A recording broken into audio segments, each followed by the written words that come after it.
Ce n'est pas pour baptiser que Christ m'a envoyé. C'est pour annoncer l'évangile et cela sans la sagesse du langage, afin que la croix de Christ ne soit pas rendue vaine.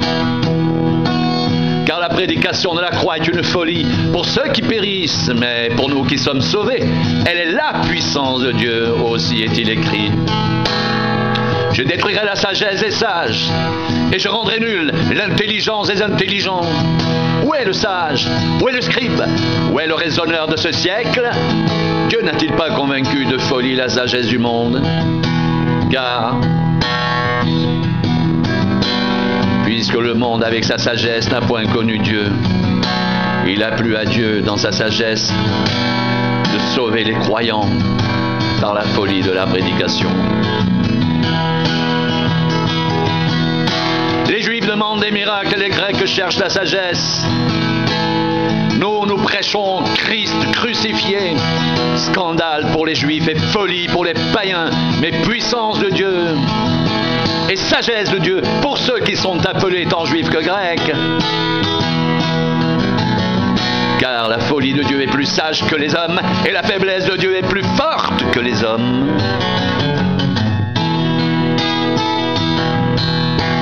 Considérez, frères, que parmi vous qui avez été appelés, il n'y a ni beaucoup de sages selon la chair, ni beaucoup de puissants, ni beaucoup de nobles. Mais Dieu a choisi les choses folles du monde pour confondre les sages. Dieu a choisi les choses faibles du monde pour confondre les fortes. Et Dieu a choisi les choses viles du monde et celles qu'on méprise, celles qui ne sont point, pour réduire à néant celles qui sont, afin que personne ne se glorifie devant Dieu.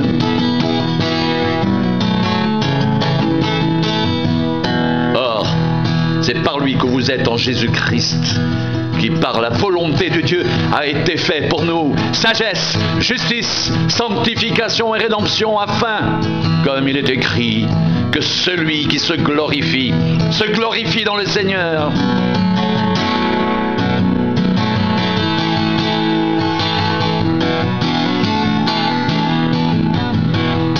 Pour moi, frère, lorsque je suis allé chez vous, ce n'est pas avec une supériorité de langage ou de sagesse que je suis allé vous annoncer le témoignage de Dieu. Car je n'ai pas eu la pensée de savoir parmi vous autre chose que Jésus-Christ et Jésus-Christ crucifié. Moi-même, j'étais auprès de vous dans un état de faiblesse, de crainte et de grand tremblement. Et ma parole et ma prédication ne reposaient pas sur les discours persuasifs de la sagesse, mais sur une démonstration d'esprit et de puissance, afin que votre foi soit fondée non sur la sagesse des hommes, mais sur la puissance de Dieu.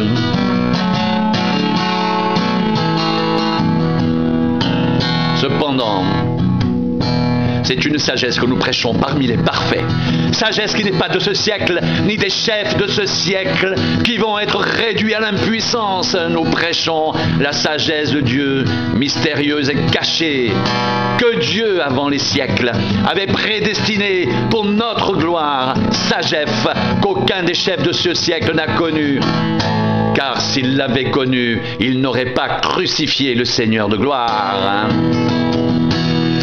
Mais comme il est écrit, ce sont des choses que l'œil n'a point vues, que l'oreille n'a point entendues et qui ne sont point montées au cœur de l'homme.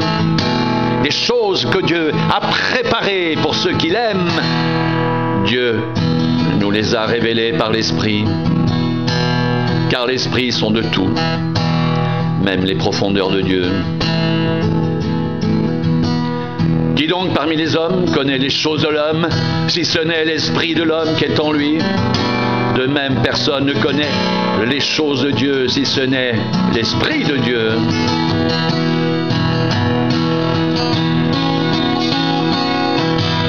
Or, nous n'avons pas reçu l'esprit du monde, mais l'esprit qui vient de Dieu, afin que nous connaissions les choses que Dieu nous a données par sa grâce.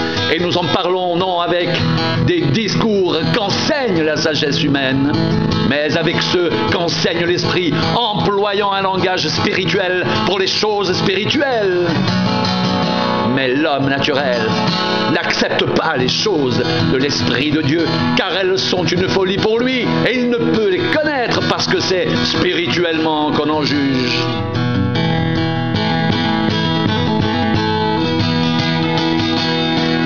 L'homme spirituel, au contraire, juge de tout, et il n'est lui-même jugé par personne, car qui a connu la pensée du Seigneur pour l'instruire?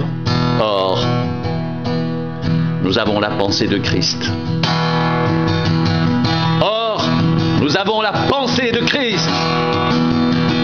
Or, nous avons la pensée de Christ.